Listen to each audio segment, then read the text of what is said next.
శ్రీ మహాగణాధిపతి నమః. శ్రీ గురుభ్యో నమః. బ్రహ్మదేవుణ్ణి మహిషాసురుడు వరం కోరుకోవడం. అయితే పితామహ, పురుషుడి చేతిలో నాకు మరణం లేకుండా వరం ఇయ్యి. ఆడది నన్నేమీ చేయలేదు, అబల నన్ను చంపుతుందా? అసంభవం.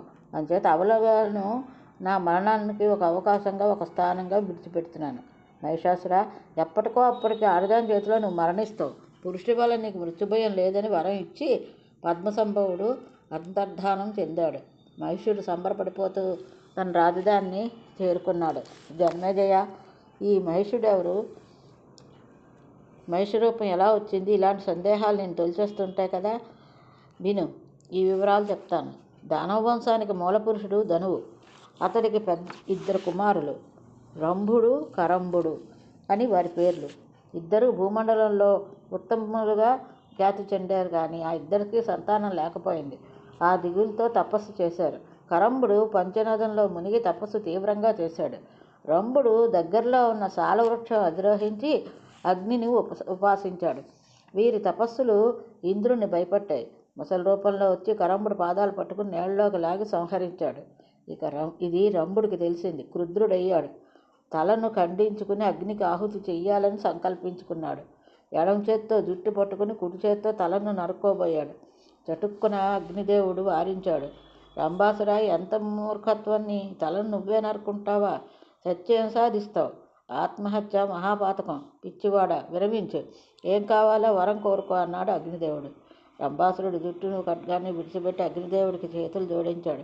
అగ్నిదేవ, నా తపస్సుకు నువ్వు సంతుష్టుడు అయితే త్రిలోక విజేతను పుత్రుడిగా అనుగ్రహించు.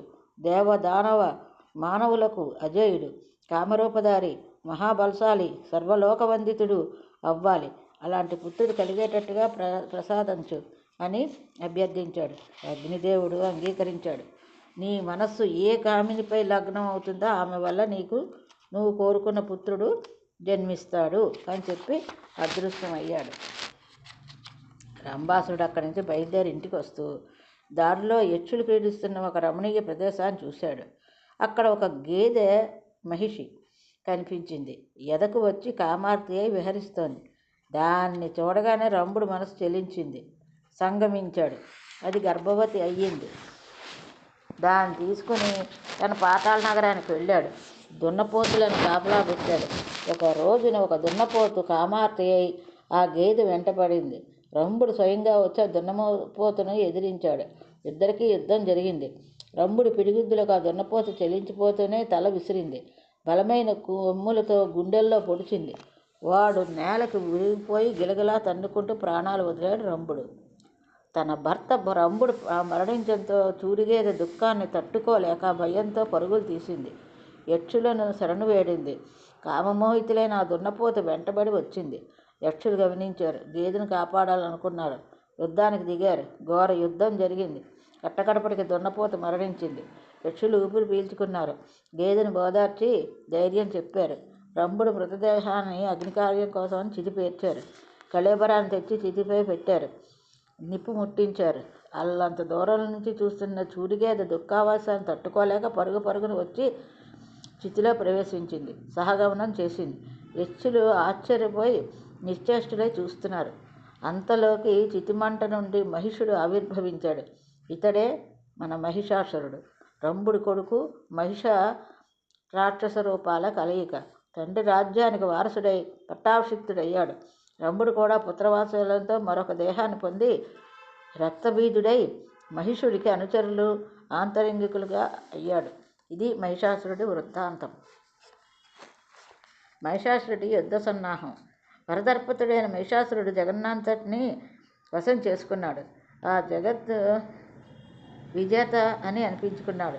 తన ఏలుబడిలోకి తెచ్చుకున్నాడు. నిరాటంకరంగా ఏకచక్రాధిపత్యంగా పరిపాలన సాగించాడు.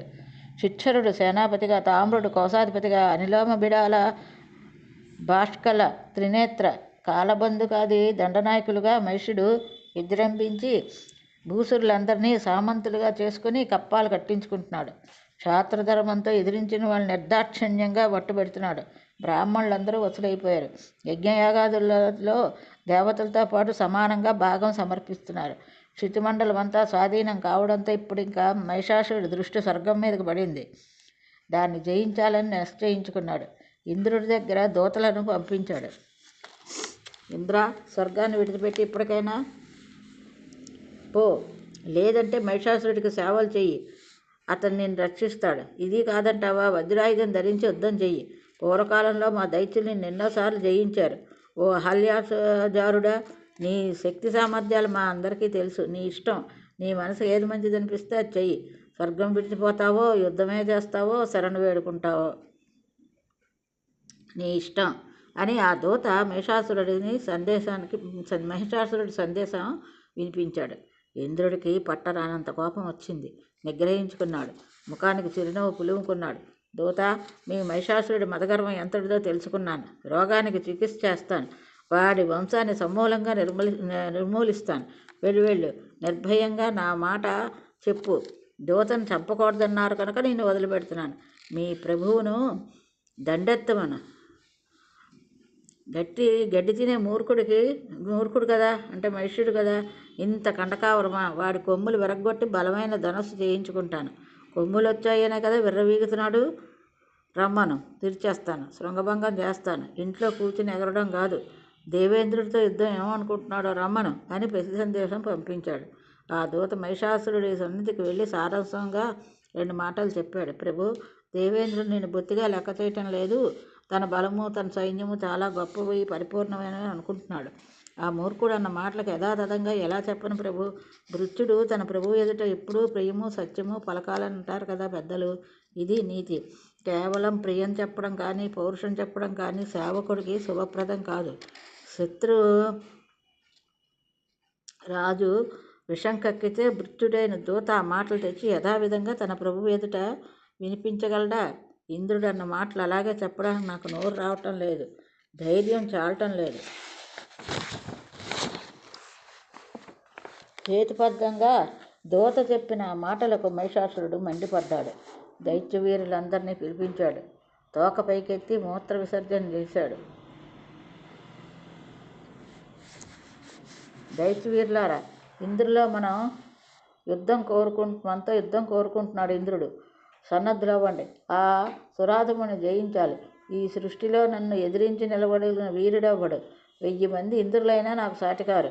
నిర్భయంగా ఒంటి చేత్తో సంహరిస్తాను.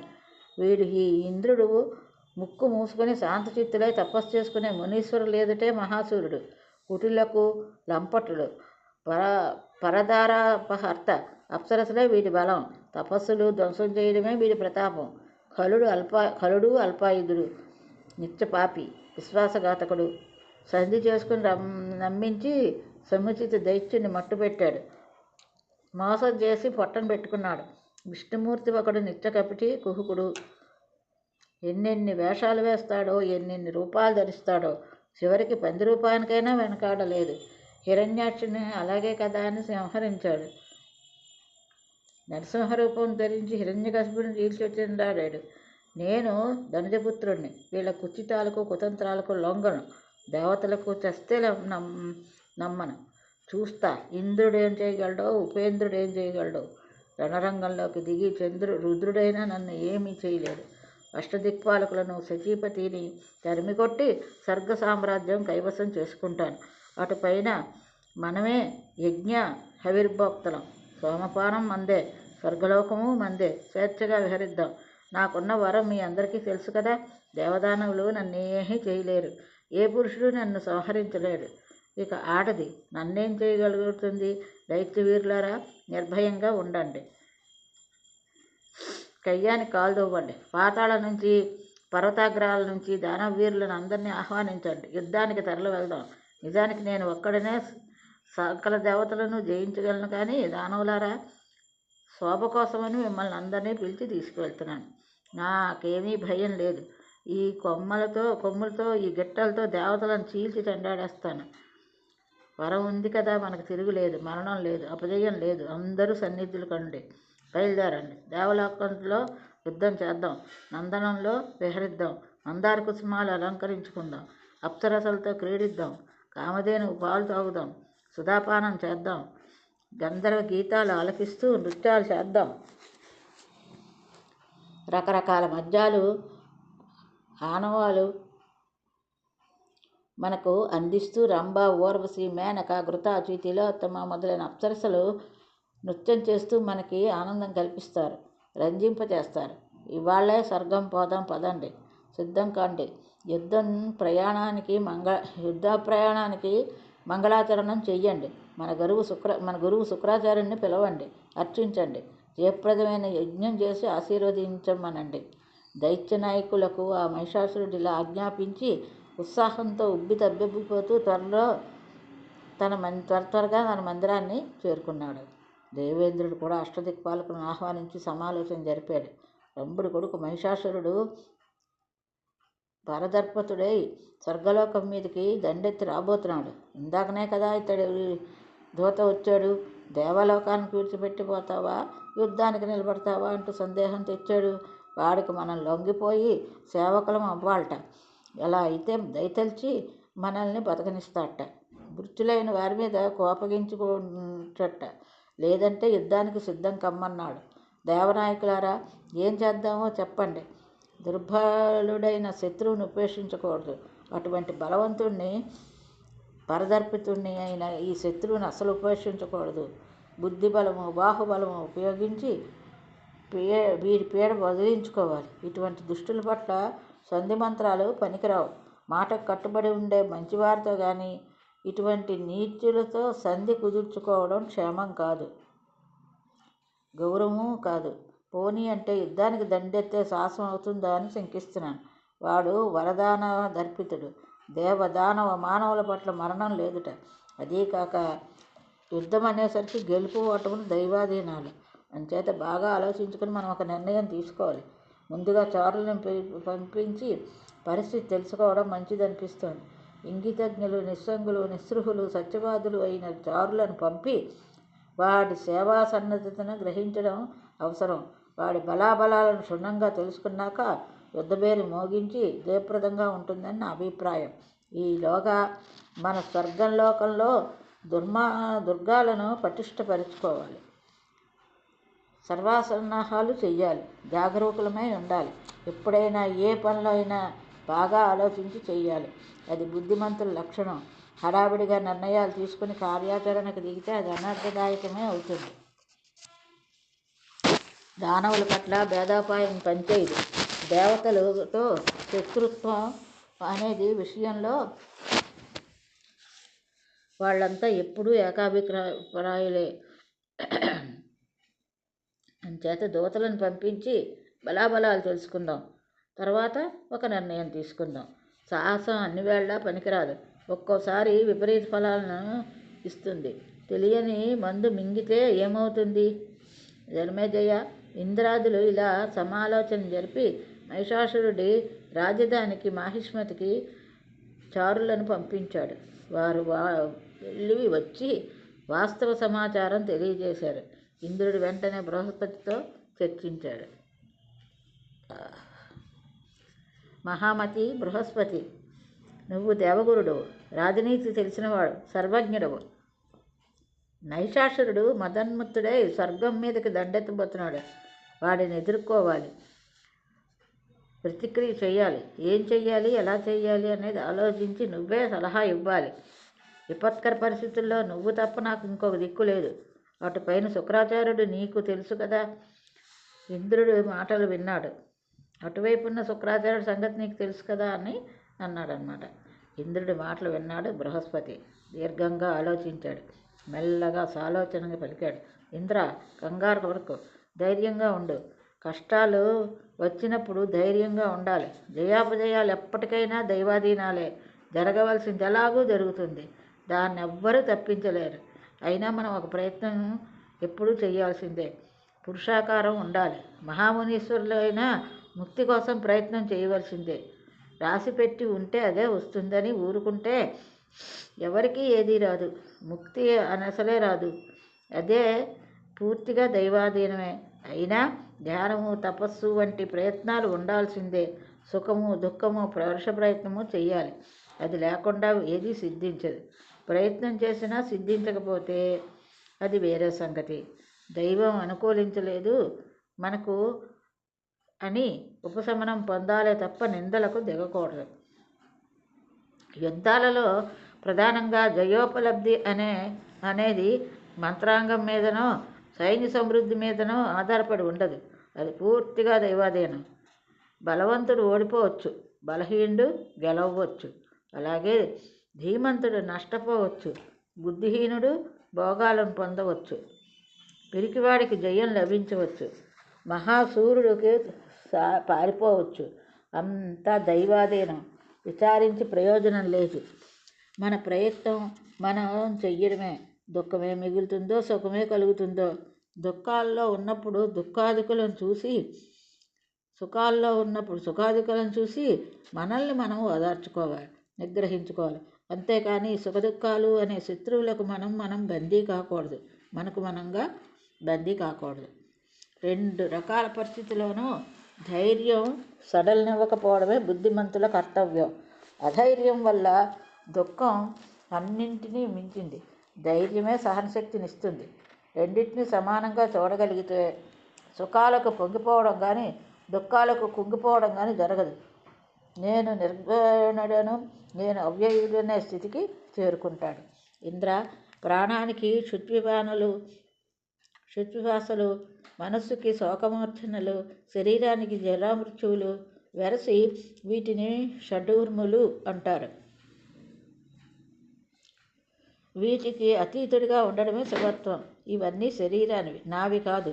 ఈ శరీరం నేను ఒకటి కాదు. నేను పూర్తిగా విభిన్నుడని అనుకోగలిగితే వాడు సదా సర్వదా సుఖీ సంతోషి. నేను ప్రకృతి కాదు, నేను వికృతి కాదు, నాకు దుఃఖం ఏమిటి? ఇలా ఆలోచించు. సురాధ్యక్ష, మానసికంగా నిర్మలత్వం అలవరించుకో. దుఃఖనాశనానికి ఇది మొదటి ఉపాయం. నాది నాది అనుకోవడం అనేది పరమ దుఃఖం. నిర్మలత అనేది పరమ సుఖం. సంతోషాన్ని మించిన సుఖం లేదు. అటు మమకారాన్ని చంపుకోలేకపోతే పోని, భౌతం మీద ఖచ్చితమైన వివేకమైనా ఉండాలి. ప్రారంధ కర్మలు అనుభవించాల్సిందే, అలా తప్ప అవి నశించవు. యద్భావి తద్భవచ్చే. ఇక సుఖదుఖాలకు చింతించవలసిన ఏముంది? అదే అవగాహనైనా ఉండాలి. నీ స్వబుద్ధితో కానీ దేవతల సహాయంతో కానీ కార్యం సాధించు. ఒకటి మాత్రం గుర్తుపెట్టుకో, సుఖాలు పుణ్యక్షయం కోసం, దుఃఖాలు పాపక్షయం కోసం. సంపాదించుకునే పుణ్యాలు సుఖానుభవ రూపంలో ఖర్చు అయిపోతాయి. సంచిత పాపాలు దుఃఖానుభవ రూపంలో కరిగిపోతాయి. అందుచేత వివేకవంతుడు ఎప్పుడూ సుఖరహిత స్థితినే హర్షిస్తాడు.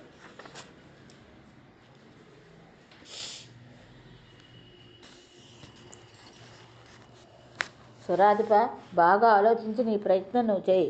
యథావిధిగా జరగవలసింది జరుగుతుందని బృహస్పతి వేదాంత ధోరణిలో సలహా చెప్పి నిర్ణయం అతనికే వదిలిపెట్టేశాడు. గురుత్తమ, యుద్ధ ప్రయత్నమే చేస్తాను, మహిషుడిని సంహరిస్తాను. ప్రయత్నం లేకుండా రాజ్యం కానీ యశస్సు కానీ దుఃఖాలు కానీ సుఖాలు కానీ తక్కువ కదా. ఏ ప్రయత్నము చేయని వాడిని ఎవ్వరూ ఆనందించరు. అంచేత యుద్ధోద్యోగమే చేస్తాను. యతులకు జ్ఞానమే అలంకారం, ద్విజులకు సంతోషమే అలంకారం, ఐశ్వర్యకాంక్షులకు శత్రు సంహార ప్రయత్నమే అలంకారం. ఉద్యమం చేసి లోకడ సముచి బలాది రాక్షసులను సంహరించాను. అలాగే ఈ మహిషాసుని కూడా తుదముట్టిస్తాను. గురువర్య, నువ్వే నా బుద్ధిబలం, వజ్రాయుధమే బాహుబలం, హరిహరులు సహాయకులు. నా ప్రయత్నం నేను చేస్తాను. నువ్వు ఆశీర్వదించి రాక్షస సంహారకాలైన మంత్రాలను జపించు. ఈ మాటలకు బృహస్పతి చిన్నగా నవ్వాడు. సతీపతి, యుద్ధానికి దిగమని నేను ప్రేరేపించడం లేదు, అలాగే నివారించడం లేదు. యుద్ధంలో జయాపజయాలు ఎప్పుడు సందేహాస్పదాలే కదా. జరగవలసింది జరుగుతుంది, అంతే నేను చెప్పగలిగింది.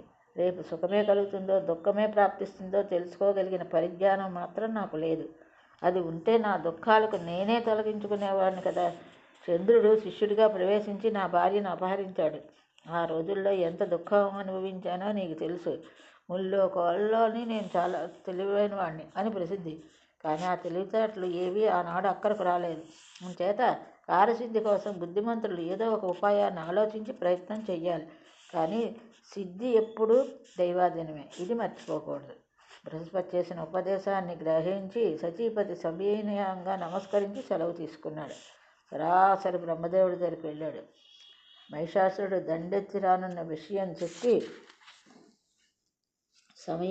సహాయం అర్థించాడు. శంకర్ని వెంట తీసుకుని విష్ణుమూర్తి సన్నిధికి వెళదాం. బాగా ఆలోచించి ఒక నిర్ణయం తీసుకుందాం. బలాబలాలు అంచనా వేసుకోకుండా వివేకాన్ని విడిచిపెట్టి సాహసానికి దిగేవాడు పతనం అయిపోతాడు. కాబట్టి మనం అలా చేయొద్దు. విష్ణుమూర్తితో ఆలోచిద్దాం అని బ్రహ్మదేవుడికి సలహా ఇచ్చాడు. అష్టాదిక్పాలకులు, ఇంద్రుడు, చతుర్ముఖుడు, శంకరుడు అందరూ కలిపి విష్ణుమూర్తి సన్నిధికి వెళ్ళారు. యుద్ధమే కర్తవ్యమని, భయపడవలసిన అవసరం లేదని, మహిషాసురుడిని సంహరిద్దామని మధుసూదనుడు ప్రకటించాడు. వెంటనే ఎవరి వాహనాలు వాళ్ళు అధిరోహించి మహాసేనా సమేతులై కథన రంగానికి బయలుదేరారు. ఇది ఈరోజు భాగవతం. ఇంతటితో స్వస్తి.